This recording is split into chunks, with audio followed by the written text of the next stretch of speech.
Hi, I'm Blane, And I'm John. and welcome to this episode of Textbook Technique.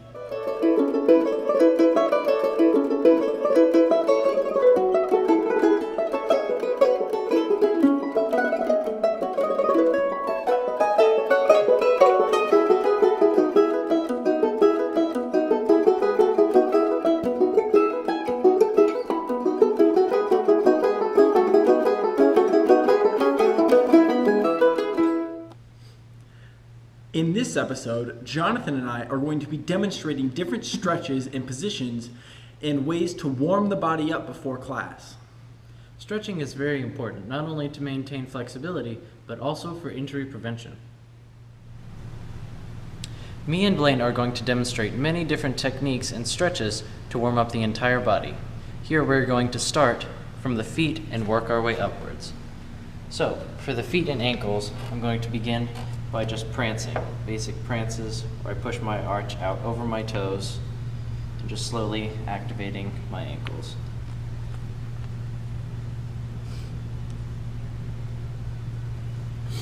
And now, to get even more mobility in my ankles, I'm just going to circle my toes.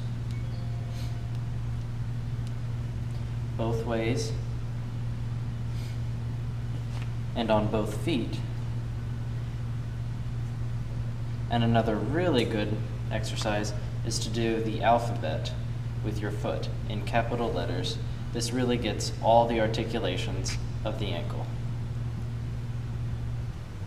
Another trick to really warm up the ankles is to write the alphabet in capital letters with your toes. So here, I'm just using my toes and ankles to write the alphabet. As dancers, we utilize many tools to assist us with warming up and stretching the different parts of our bodies. Here, I'm using a foot roller and applying my entire body weight onto it so that it warms up and really stretches out the arch of my foot. Working our way up from our feet, I'm now going to demonstrate different stretches for the calf muscles. Stretching your calf is important to prevent the legs from seizing up and to keep a nice line of the leg. Different ways to stretch my calves include your typical knee bend calf stretch. See, my knee is bent at a 90-degree angle and I'm really pressing onto the ball of the foot to stretch the calves and the Achilles. I'm going to do that with both feet. If you get a deeper stretch, you can really place it back more and lunge into a deeper stretch and straighten the leg, really lengthening the hamstring and the calf. Dancers also use certain tools such as this. This allows for the deepest form of stretch you can get in your calf muscles. I'm going to step onto it and straighten my leg. The angle that my foot makes with my shin allows for a deep stretch of the calf. Calf stretches should be done in intervals of 30 seconds to a minute. Any longer and you may overstretch the calf, which puts strain on the rest of the leg. The next thing I'm going to do for my calf muscle is roll it out. Typically when I roll out my calf muscles, I use a ball like a tennis ball or smaller, and I sit on the ground. I place the tennis ball right directly under my calf muscle, and I put all of my weight onto it, and I roll it in a back and forth motion. It's important to put your weight on different parts of the calf in order to get a very comprehensive stretch of the muscle. Always remember to stretch each side equally to prevent any form of unbalance in the body.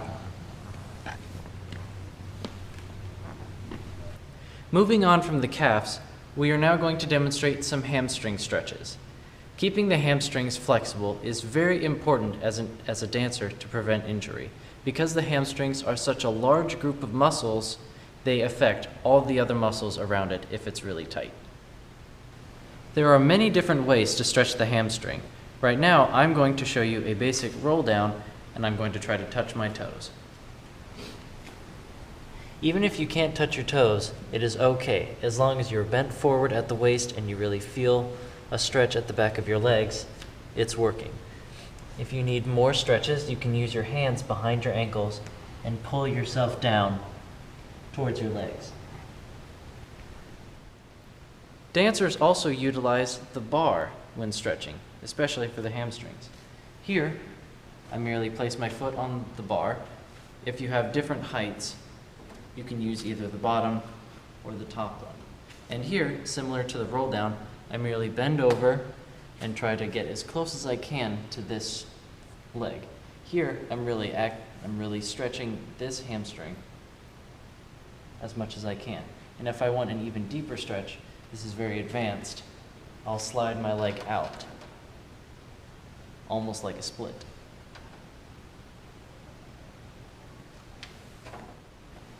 The last way we are going to show you how to stretch your hamstrings can be done on the floor.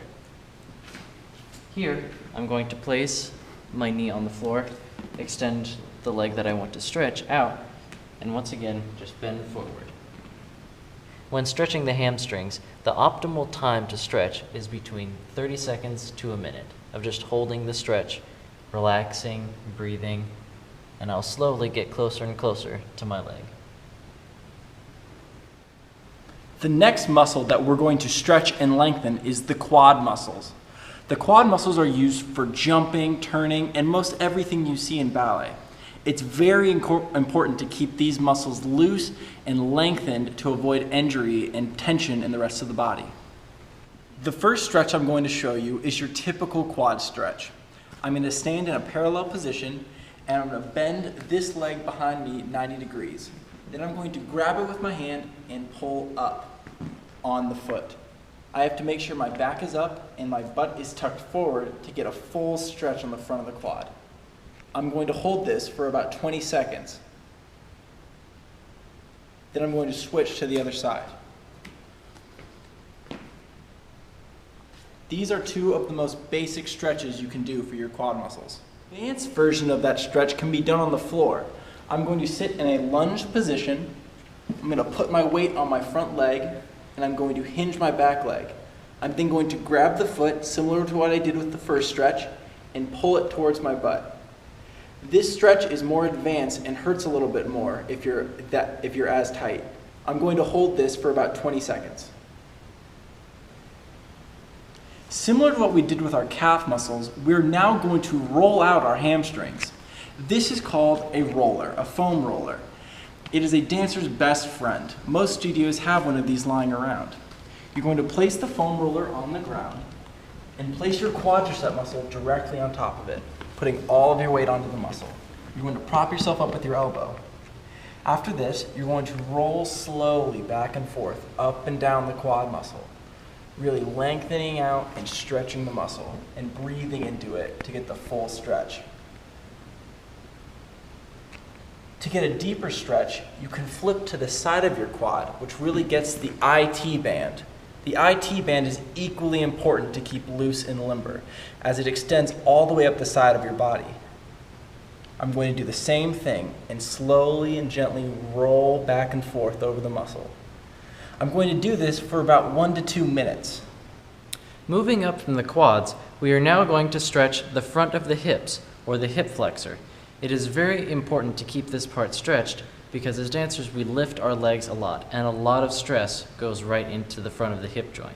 So this has to be very flexible. To stretch the hip flexors, we are going to start in a similar position to the advanced quad stretch. Here, I'm just going to lean my weight forward onto my front leg and really pushing my hip forward to make this line as long as I can, really stretching the front of the hips. And to even further deepen the stretch, I can raise my arm up this way, and that really lengthens this all the way up through my arm.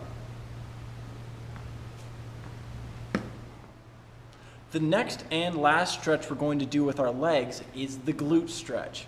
Stretching the glutes are important as the glutes are used in holding turnout in most positions, so it's very important that we get a long, even stretch deep into the glutes. I'm going to go to the ground for this next stretch of the glutes. I'm going to sit down and I'm going to cross my legs as such, almost like a crisscross applesauce. I'm going to make sure that my feet are facing both opposite directions with knees stacked on top of each other. Then I'm going to lean forward as far as I can go and stretch my hands out. I'm going to put my head down and breathe into the position. I'm going to hold this for about a minute. This gets a really deep stretch.